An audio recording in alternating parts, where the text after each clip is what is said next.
அடியா தடியே ஐயா இந்த பையனர்கான ஒரு பந்து அடிக்கிறாங்களா ஊட்ட அடிக்கிறாங்க தள்ளி அன்னைக்கு ஒன்று உடே கூட தம்பி ராஜா மூஞ்ச காட்டுப்பா. ஆமா ஒன்னும் இல்லப்பா. ஆன்ட்டி பால். என் புள்ள கண்ணை பாருங்கடா. நீங்க அடிச்ச பால் தானே என் புள்ள கண்ணுல அடிச்சு விட்டேன். ஆன்ட்டி நாங்க அடிச்ச பால் இந்த பக்கம் ஆன்ட்டி. அங்க குத்தி இங்க குத்தி என் புள்ள கண்ணுல குத்திட்டா. இனிமே இங்க பால் வந்தது பிரிச்சறிஞ்சு எல்லாரையும் பால் அங்க இருக்கு எடுத்து போங்கடா. சரி ஆன்ட்டி.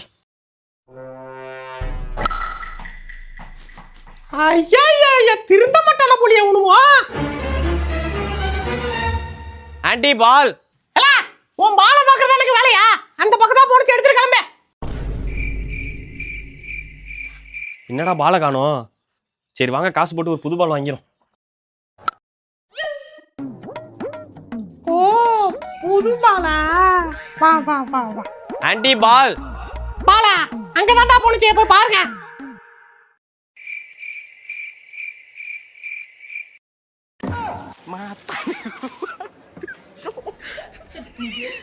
தம்பி ஏன் விளையாடாம உட்காந்துருக்கீங்க? பால் இல்ல ஆன்ட்டி. பால் இல்லையா? காசு போட்டு வாங்க வேண்டியதானே? அட நீங்க வேற நிறைய பால் வாங்கிட்டோம். பால் 40 ரூபா. இப்ப என்கிட்ட இருக்கிறது 30 ரூபா தான். இல்ல தெரியாத ஆண்டி பால் வித்துட்டு இருக்கேன்டா. என்கிட்ட 30 ரூபா தான். என்ன ஆன்ட்டி சொல்றீங்க? ஆமாண்டா இரு வரேன். தம்பி எப்ப பால் வாங்கினாலும் ஆண்டி கிட்ட வாங்க. எப்போதுமே ஆண்டி கிட்ட பால் 30 ரூபா தான். சரி ஆன்ட்டி. சரிப்பா.